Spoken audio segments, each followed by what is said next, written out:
Ceci est un disclaimer, bonsoir. Alors c'est juste pour vous dire que je ne fais pas cette vidéo en mode attention whore. Je souhaite simplement exprimer des questionnements qui prennent une place énorme chez moi depuis assez longtemps et ça m'angoisse pas mal. Je voudrais savoir si je suis la seule, ce que je ne pense absolument pas, et si les gens qui sont dans le même cas ont des solutions, des idées. Bref, faut en parler. En soi, il n'y a rien de grave, mais j'ai besoin d'exprimer tout ça avant que quiconque ne vienne me dire dans les commentaires ouais mais c'est comme ça, c'est la vie, de quoi tu te plains, t'es privilégié, il y a des milliers de personnes qui aimeraient être à ta place.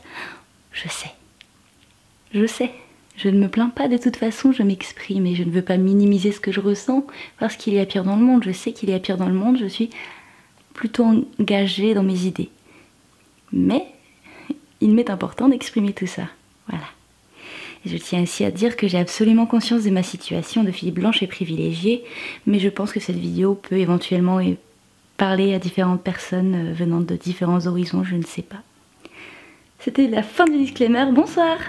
Ah les gars, c'est la première fois de ma vie que je filme avec un vrai micro et un vrai trépied. D'habitude j'ai un trépied de fortune posé sur une chaise qui est elle-même posée sur une petite table. Voilà. Bref, je voulais vous souhaiter une bonne rentrée des classes 2 semaines après la rentrée, c'est super.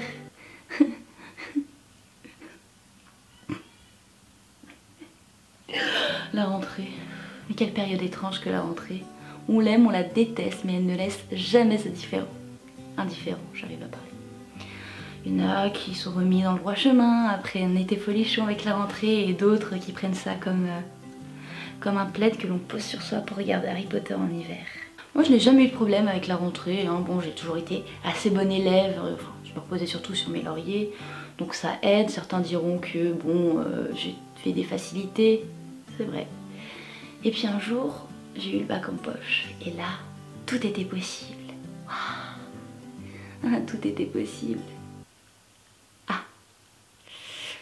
C'est là que je voulais mettre une musique un peu dramatique au piano, mais je me suis dit que c'était assez dramatique finalement, tout seul. D'autant que la rentrée, j'ai toujours vu ça comme un renouveau, une chance énorme de recommencer à être une meilleure version de soi-même chaque année, même en restant plantée dans le même établissement avec les mêmes gens.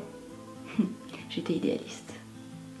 Quand j'étais petite, je passais des heures à jouer dans un square avec des copines, et l'imagination fusait, c'était génial, et en ce sens, être enfant c'est super, t'as pas de problème, et tu fais ce que tu veux. Tout est possible là aussi. Puis un jour, elles ont commencé, mes amies, à aborder des questions un peu intrigantes pour moi. Genre, j'aimais pas trop ça déjà à l'époque. Genre, non, merci. Ça y allait à coup de « Eh, tu veux faire quoi plus tard? Moi, je serai actrice, vétérinaire, chanteuse, médecin. Et plus tard, j'aurai une Clio. Waouh! Et plus tard, moi, j'aurai 2 enfants et j'ai hâte d'avoir le permis et ma maison. » Et moi, j'étais petite. Et elles me disaient « Et toi, Anso, tu veux faire quoi? » Et je leur disais, mais les gars, mais on est en train de jouer à Winx là. Moi je suis Stella et je vais à Alphéa plus tard. Pourquoi vous me demandez ce que je veux faire? Je crois que secrètement j'espérais déjà avoir des pouvoirs magiques. C'est raté. Enfin voilà, tout ça pour dire que dans un monde où il est nécessaire, je crois, d'affirmer ce que l'on veut, d'affirmer où l'on va, de ne pas craindre de se faire sa place, je n'ai enfin plus peur. Plus peur. De quoi? De m'imposer? De faire ma vie sans crainte, sans foi ni loi? Non. Non. Non, désolée, mais ça me terrifie toujours autant. Par contre, je n'ai enfin plus peur de dire que j'ai peur. Voilà, que je suis absolument terrifiée à l'idée de choisir une direction de vie, de devenir adulte, tout ça. D'ailleurs, je parle des adultes comme un groupe social différent du mien, alors que... non. Du coup voilà, en somme, je suis totalement perdue. Et j'ai enfin la foi de le dire vraiment. Aujourd'hui, ça fait 6 ans que je suis dans les études supérieures. J'ai eu une année d'hypocagne, donc en sortant de mon bac L, une année de classe préparatoire en lettres. Je suis partie à l'issue en licence d'espagnol, j'ai fait 2 ans. J'ai eu une passerelle qui m'a permis d'accéder en sciences de l'éducation, du coup j'ai fait 1 an et à l'issue de cette licence, de 3 ans du coup, je suis partie en master MEF. Donc pour ceux qui ne savent pas, c'est le master qui fait qu'à l'issue tu es instituteur, enfin professeur des écoles, tout ça. J'ai tenu 2 semaines avant de fuir, voilà, parce que c'était absolument pas pour moi. Et en fait j'ai fait un peu ça toute ma vie dans mes études, genre c'était pas pour moi, j'ai fui, c'était pas ma place, j'ai fui. Résultat, j'ai un parcours un peu comme ça. Aujourd'hui je suis en master recherche en sciences de l'éducation, donc j'espère que mes profs ne verront jamais cette vidéo, parce que je vais dire et je dis que je sais toujours pas ce que je vais faire de ma vie à l'issue, que c'est très bien quand on est passionné par les sciences de l'éducation, mais que sinon bah, je ne sais pas où aller après. Surtout que je suis en 2e année de master là, c'est génial. À côté de ça, je fais un peu de photos en tant que modèle, je vais mettre mes Instagram, tout ça, gna gna gna. Enfin voilà, j'ai peur de vivre, j'ai peur de mourir.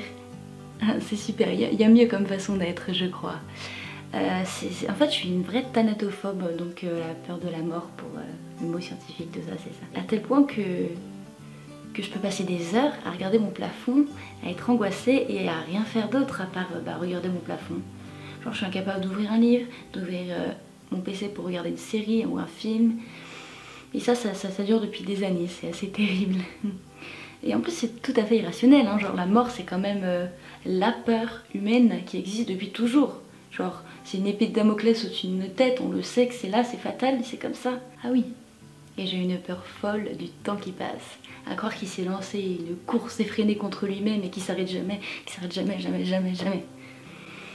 Ça m'angoisse. Et pourtant je suis la première à dire à tout le monde: mais oui, fonce, fais ta vie, tu sais pas de quoi est fait demain, tu sais pas, ça se trouve tu vas te faire renverser par un bus, ça se trouve tu pourras pas, ça se trouve... Voilà, je suis la première à dire ça à tout le monde. Logique. Quand je rencontre les gens pour la première fois, lors des interactions sociales, tout ça, je leur dis souvent que j'ai peur d'arriver à 40 ans et de me dire: mais t'as fait quoi ces 20 dernières années? T'as eu peur de vivre, du coup t'as rien fait, t'as gâché ta jeunesse parce que t'avais peur. Genre j'en ai hyper conscience, je le dis tout le temps, mais bah j'arrive pas à passer outre. Là je vois on arrive déjà sur fin septembre et je suis là, mais calm down les gars, doucement, doucement, le temps ralentit, on n'est pas pressé, moi je suis pas pressée.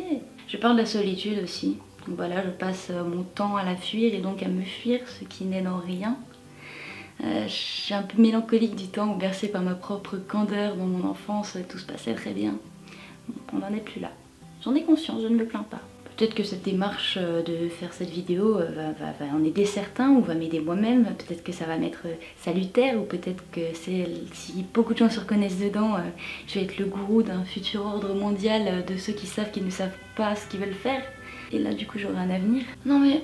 en plus c'est pénible, genre on exige de nous qu'on soit de gentils bestiaux qui avançons le long de sentiers battus et rebattus encore, et d'autre part on voudrait quand même de nous que nous écrasions les autres dans des startups éventuelles pour avancer. Mais du coup voilà, je suis coincée entre ces questions existentielles qui m'épuisent, genre entre la peur de mourir, la peur de vivre, la peur d'être seule qui m'angoisse. Je suis là, je me dis mais j'ai pas d'avenir, qu'est-ce que je vais faire, je sais pas ce que je veux. Ah. Et entre un amour énorme pour le fait d'être en vie. Alors je sais pas d'où ça me vient, mais alors depuis toujours j'aime vivre en fait. Genre rien que de respirer, genre tu... Alors ça, je trouve ça ouf à respirer, voir le ciel qui change de couleur, voir la vie qui pointe le bout de son nez entre deux dalles de pierre, genre une touffe d'herbe comme ça qui pousse dans le goudron, tout ça. Mais rien que ça, je trouve ça super poétique et super beau. Genre la vie quoi. Un oiseau qui vole, genre la tête du chat là. Vous voyez pas mais à mon balcon.